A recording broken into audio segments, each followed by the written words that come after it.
मैं तो अब यह कहने लगा हूं कि जो भी दलित मंदिर में जाके पिटे तो कह देना चाहिए और मारो इसको, और कह दो और मार दो, 2 जूता हम भी मार देंगे इसको। कहाँ क्यों गया था, क्यों गया था? जहां सम्मान नहीं वहां क्यों जा रहे हो भाई? इस एक आदमी को राष्ट्रपति हमने बनाया, उस राष्ट्रपति को बना करके इतनी पिटाई हम लोगों को किया, इतनी पिटाई किया और मुंह भी नहीं खोलने दिया। और जब भी मुंह खोला, अरे दलित राष्ट्रपति तो हो। ऐसे गूंगे बहरे दलितों को राष्ट्रपति उपराष्ट्रपति बनाने से क्या फायदा, जो चपरासी के बराबर काम न करे और उसकी आड़ में सारी हमारी नौकरी ले ले और निजीकरण कर ले। हमने तो इसका विरोध करना शुरू कर दिया। तुम्हारा राष्ट्रपति तो है, तुम्हारा राष्ट्रपति तो है। अब हम लोगों का मुंह बंद हो जाता मीडिया से।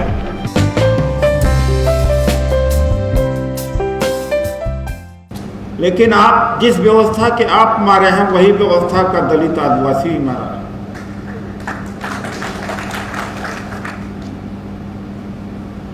आरएलडी को हरा करके, खत्म करके, एक एक 2 सीटें दे देना। एक नाई को पकड़ा दिया, 2 जाट को पकड़ा दिया, एक कुर्मी को, एक यादव को, एक आप कह सकते हैं कि कश्यप को, एक धीमर को, और बाकी सब ले लिया। एक समय में था भागीदारी था, एक समय में जाट समाज की भागीदारी थी उत्तर प्रदेश में। आज भागीदारी नहीं है। यह बात जाट समाज को भी समझाना पड़ेगा। ये हरियाणा या पूरा पश्चिम, पूरा ये नॉर्थ इंडिया में ऐसा हुआ है। उनका मनोवादीकरण किया गया है। और आपने एक बहुत अच्छी बात बोली थी कि भाई वो कहाँ गए जिनको लाखों हजारों करोड़ जिनके पास में हैं मंदिर वाले, वो दिखाई नहीं पड़ रहे। केवल सिख ही दिखाई पड़े थे जिन्होंने लंगर चलाया।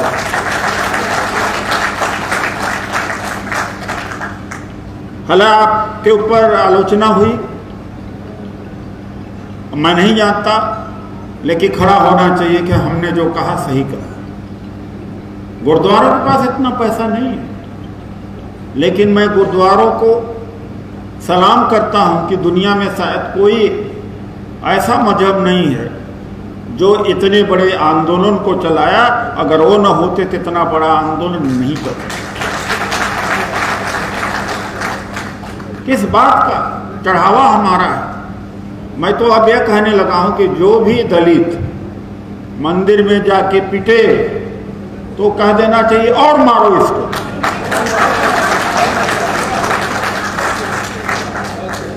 और मारो। अब तो हमने ये लिखना शुरू किया, आप भी लिखना शुरू करो। जितना पिटे और कह दो और मार दो, 2 जूता हम भी मार देंगे इसको। कहाँ क्यों गया था, क्यों गया था? जहां सम्मान नहीं वहां क्यों जा रहे हो भाई? किसी एक की नौकरी 2000-3000 वर्ष से हमारे पूर्वज कथा, जागरण, पूजा कर रहे हैं। एक सिपाही बना पाए?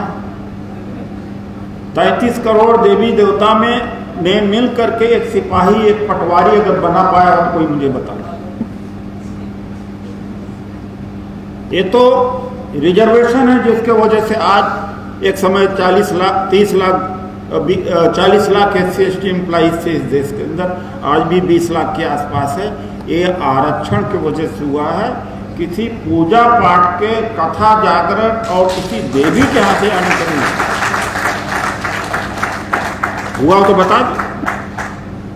क्या 200 वर्ष पहले, 300 वर्ष पहले हमारों पूर्वजों ने पूजा नहीं किया? क्या कथा जागरण नहीं सुना, चढ़ावा नहीं दिया? एक क्लर्क बना दिया हो तो मुझे बता। तो सवाल इस बात का है कि आपकी लड़ाई को हम सलाम वो करते हैं। आपको उस समय क्या नहीं दिया जा सकता था? हो सकता था कि अगर उस समय आप समझौता कर लिए होते थे, अभी राष्ट्रपति का चल रहा था, राष्ट्रपति बनाते थे। एक बात तो कहूँगा, दलित राष्ट्रपति और उपराष्ट्रपति की जब बात चलित करो तो इसको खंडन अभी से कर दो, जो कि इस एक आदमी को राष्ट्रपति हमने बनाया, उस राष्ट्रपति को बना करके इतनी पिटाई हम लोगों को किया, इतनी पिटाई किया और मुंह भी नहीं खोलने दिया। और जब भी मुंह खोला, अरे दलित राष्ट्रपति तो है। ये 20 मई 2014 को ये रामनाथ कोविंद जी अपना बायोडाटा लेके मेरे घर आए थे। इनको पार्टी का कैंडिडेट बनाने लायक नहीं समझा था। ऐसे गूंगे बहरे दलितों को राष्ट्रपति उपराष्ट्रपति बनाने से क्या फायदा, जो चपरासी के बराबर काम न करे और उसकी आड़ में सारी हमारी नौकरी ले ले और निजीकरण कर ले। हमने तो इसका विरोध करना शुरू कर दिया। गजेंद्र जी हंस रहे हैं, ये उसी के आड़ में मारा है मैं।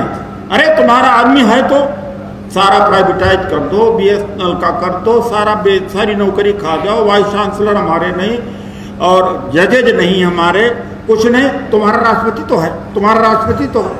अब हम लोगों का मुंह बंद हो जाता मीडिया से। तो हमें उपराष्ट्रपति, अभी मैं पढ़ रहा था थोड़ा देर कि पहले शायद खुद फिर से चक्कर चलाया जा रहा कि साउथ से कोई दलित पकड़ेंगे वहां का वोट लेने के लिए। तो भाई हमें नहीं राष्ट्रपति उपराष्ट्रपति चाहिए, ये तो क्लर्क भी एक फायदा कर देगा, लेकिन ये नहीं कर सकते। एक बात, दूसरी बात है कि जो निजीकरण हो रहा है इसका विरोध ताकत से हो। सोशल मीडिया के बारे हमने बोल दिया कि सारे लोगों को जितने यहाँ बैठे हुए हो अपने लिए रिपोर्टर बन जाओ, अपने बीवी बच्चों को अपने घर के लिए रिपोर्टर बन जाओ, मोबाइल पर आ जाओ, आपकी आधी लड़ाई आप जीत जाओ।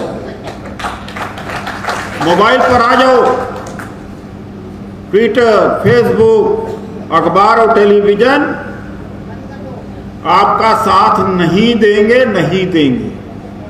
तो इस बात का आप पूरी तरह से, जैसे भंते जी मौर्य जी ने कहा, ऐसे ही बात थी उस समय परिसंघ का आंदोलन अपनी चरम सीमा पर था। बस हम लोगों का ख्याल आया कि 10 लाख लोगों को बहुत बनाना है। तो 4 नवंबर 2001 को रामलीला मैदान में होना था, भारतीय जनता पार्टी की सरकार थी, उस समय नहीं होने दिया। DCP पुनियन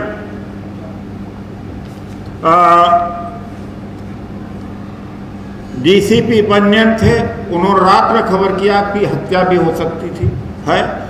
RSS और BJP उस समय सामने आ गया था, कार्यक्रम को नहीं करने दिया गया और कार्यक्रम निरस्त हुआ। फिर भी लाखों लोग, धनदेवी जी यहाँ पर हैं, कुछ लोग हैं उसके गवाह होंगे। कुछ कितने ऐसे लोग हैं जो 4 नवंबर 2001 को मेरे साथ दीक्षा लिया था। हाँ, छावनी बना दिया। अभी भी हैं कम से कम 50-60 लोग। अच्छा, अनिल कुमार जी भी थे। हाँ, धनदेवी जी आप भी थे उस समय। अरे 50-60 लोग हैं, दयानंद जी भी हैं, 50-60 लोग हैं जो उस समय हमारे साथ। उस समय मैं रामराज हुआ करता था। हमने कहा भैया ले लो तुम अपना नाम भी, मेरा फिर से उदय हो रहा है, मेरा संस्कार हो रहा है। मैं भैया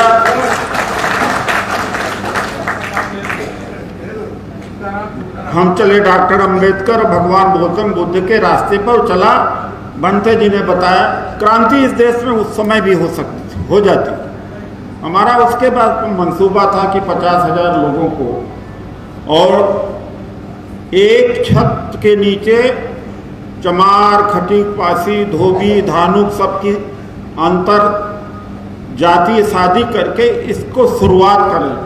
पता लगा इतने लोग पीछे पड़ गए हमारे ही, अरे ये राजनीतिक है, ये क्या किया इसने, ये क्या किया। और उसी अंतर विरोध से भी अभी भी समाज जूझ रहा है। तो लाखों संगठन लेकिन सब टुकड़ों में है। मैं आज आपसे वादा करता हूँ, मेरा कोई संगठन नहीं है, मैं कोई संगठन का नेता नहीं हूँ, ये संगठनों का संगठन है। भाई ऐसे संकट के घड़ी में कम से कम कुछ मुद्दों के ऊपर सब लोग अपनी जो अहंकार है, अपने जो संगठन की जो आइडेंटिटी है उसको भूल करके कभी कभार अगर इकट्ठा हो जाओ तो करोड़ों इकट्ठा हो जाओगे, एक ही दिन में भाग जाएंगे, एक दिन में छोड़ के भाग जाएंगे। आप करें आवाहन 30 मिनट, आपका साथ कौन देगा आपने देख लिया है, आपका साथ यही लोग देंगे, क्योंकि इस देश से जाति न गई है न जाएगी। और भाई कैलिफोर्निया में ये सिस्को कंपनी के अंदर भयंकर जातिवाद अमेरिका में हो गया। अमेरिका के जो यूनिवर्सिटी है, यूनिवर्सिटी ऑफ कैलिफोर्निया, वहाँ पर सीनेट ने लॉ पास किया, वहाँ भी जातिवाद बहुत फैल गया है। इसलिए आपको मसीहा बनाने वाले या हमें नेता बनाने वाले कौन होंगे आप जानते हैं। तो एक बात है, तो मैं इन्हीं शब्दों के साथ सबको धन्यवाद करता हूँ।